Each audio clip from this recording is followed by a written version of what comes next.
There has been never such confusion in the minds of human beings as it is today, as to the right or wrong. Never so much. Whatever was said, this was not good, they would do,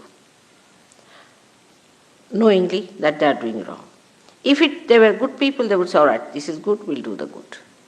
But everybody knew that this was wrong or right. They may do it. But today, no one knows what is wrong and what is right. Apart from wrong and right, it's much beyond that. You have to know yourself. Because this awareness is within us that we do not know ourselves. We do not know the absolute. We live in a relative world. Of this, everybody seems to be conscious, maybe in the subconscious or maybe in the unconscious. But definitely there's a feeling in every one of us that we do not know. And it's a very honest feeling. It's a very sublime feeling that we have to know something more. Now when we say the word know, we think as if I would say, I don't know about Derbyshire, I have never been there. Now this means what? I don't know about Derbyshire. I mean, what don't I know about Derbyshire? I can read it in the books. I can find out. I can know all the history of Derbyshire. I can find out who are the people who were making beautiful porcelain here. I can find out all about their history. Everything I can read about it. Still, why should I say I don't know anything about Derbyshire? Because I have not been to Derbyshire before. I have not been to Derby. I have not been to this area. I have not seen this place. I have not visited it. I have had no experience of this place, so I don't know about it. This is exactly what is the situation. The situation is that we do not know about the divine. We have read about it. We have heard about it. So many people have written about it. Once they know there's an inquiry about it, they come out with books. Books after books, thousands of books they have written. How many of them are true and how many of them are untrue? It is impossible to find out because we do not actually know. Supposing somebody says that Duke of Bedford was born in Derbyshire. All right, how will I know? I would not know till I meet somebody who is really belonging to that place, who knows about it. In the same way, the knowledge that we have also about divine is very confusing.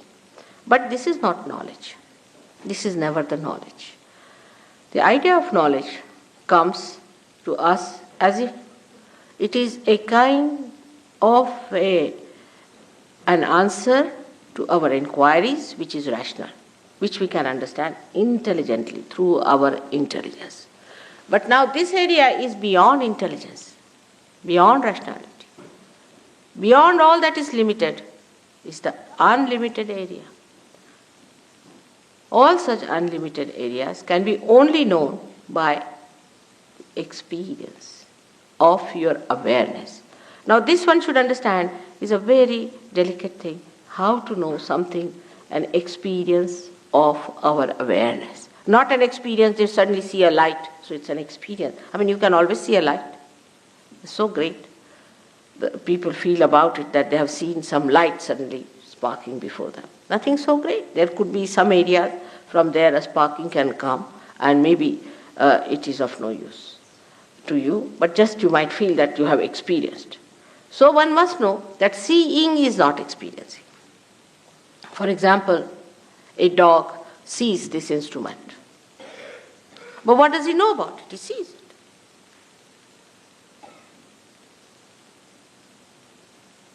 Awareness, the human awareness, has so many great things about itself compared to the animal awareness.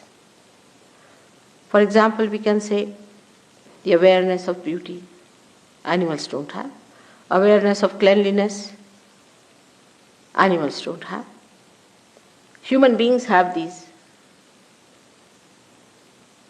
built within themselves. They can feel it. They can feel it on their central nervous system. So whatever is your awareness is to be felt on your central nervous system. It's not just an imaginary thing or an intellectual discussion. Yes, I know, I do. Not that way. The knowledge should come to you through your feelings. Like, I can feel this is hot or cold. But a stone will not feel anything. In the same way, the feeling has to come through your central nervous system. That means your awareness itself has to be charged. It has to get a new dimension. Your awareness itself has to get a new dimension. All other experiences has no meaning whatsoever in evolution, if you see. In evolutionary process, it is the awareness that improves, receives better and better dimensions.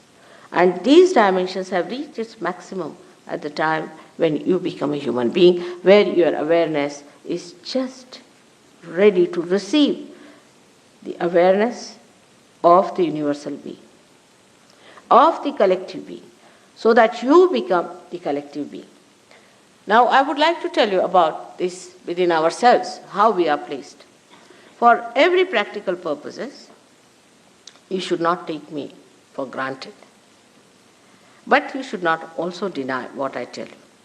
It's like entering into a new university. We listen to the professor and we try to follow him. Supposing he propounds a hypothesis before you, then you just start judging it. Work it out. If it is true, then you call it a law. In the same way, we should enter into this new understanding by first seeing it, not denying it. Then if it is true, then we have to believe it. There should be no blind faith about Sahaja Yoga. Blind faith does not help at all. Neither there should be a denial. And with that cheerful attitude, if you just listen to me as a hypothesis, whatever I am telling you, you need not accept it as truth just now. But then the time has come for me to prove the truth to you. And the truth can be proved to you. Time has come to prove the existence of God. To prove. Not prove that I give you a big lecture or take you to courts or some sort of a thing like that. But how am I going to prove it? On your awareness. It is going to be absolute experience of your awareness that you are going to feel God Almighty.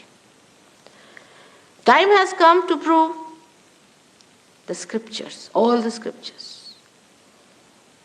The time has come to prove your own connection with God, your own relationship with Him, your own relationship with that primordial being, whether you call it God or anything, it makes no difference to God Himself. Whether you call Him by any name, there is God. And that God is not the way you conceive God. It's not the way you understand God or you know God, but is the God as He is.